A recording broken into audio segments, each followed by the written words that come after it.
Hello, Zach Yelton here, Coastal Shores Landscape. Thanks for tuning in to our June 2019 newsletter video. As Rob said, boy, the weather has really been a stress this year. We had a nice green up, eased on into spring, even had some cooler weather in there, and the past 3 weeks have been brutal, and your yards are showing it. As he said, no irrigation system is going to make up for every bit of this drought and stress that we are getting from the heat right now. So we are hopeful for some rain. This happened last spring. If you remember, in 2018, the month of May was very dry. If I recall, there were over almost 40 days where we didn't have any rain.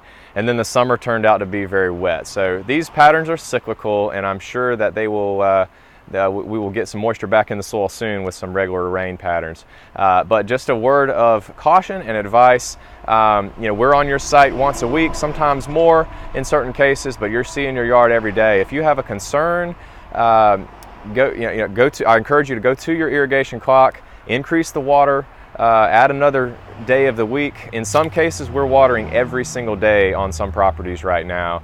It really depends on the property that you have and the soil type that you have. Heavy soils with clay, where the water doesn't percolate well, you don't need to water very long.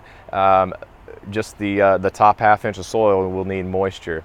If you get into sandier conditions that may be closer to the beach or on the island, closer to the coast, those are going to need more run times to water, because that water is going to percolate right through your soil and dry out real fast in this heat. So you may need to be watering daily on those things. And don't be afraid to supplement with the garden hose out there in the evening. Again, if you have any irrigation concerns, our maintenance team is on site to help. I'm available.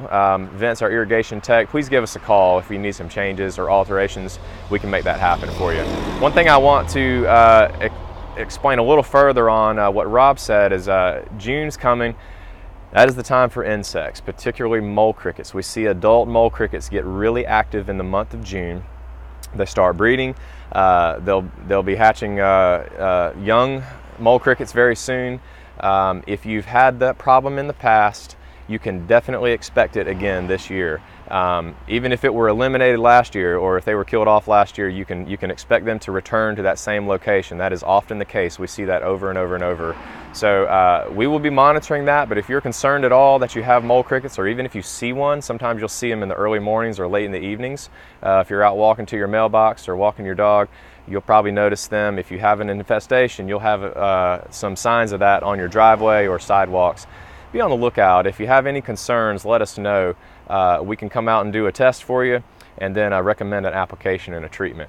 But those will be very active June, July, August, and they can really cause some damage. As if you've had them, you know what I'm talking about.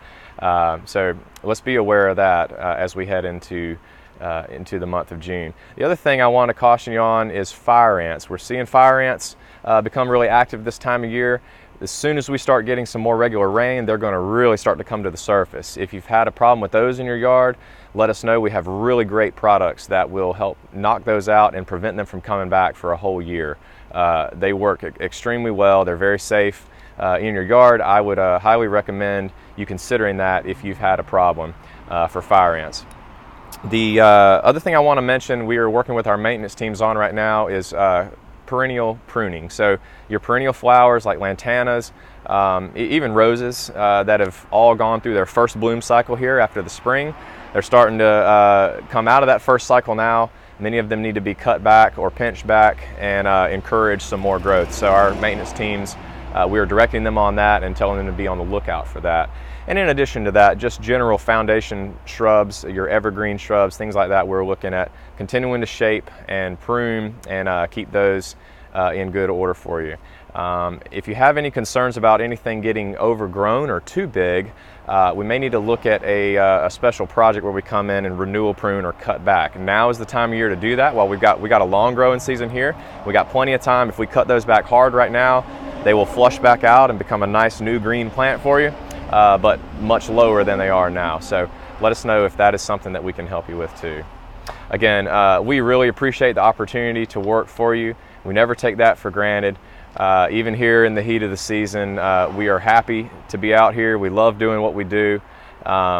if you see us sweating bullets or very tired, it may not look like it all the time, but the guys really do love what they do, and we're a strong team here. So thanks for giving us the opportunity to serve you. And again, thanks for tuning in to June 2019 news video.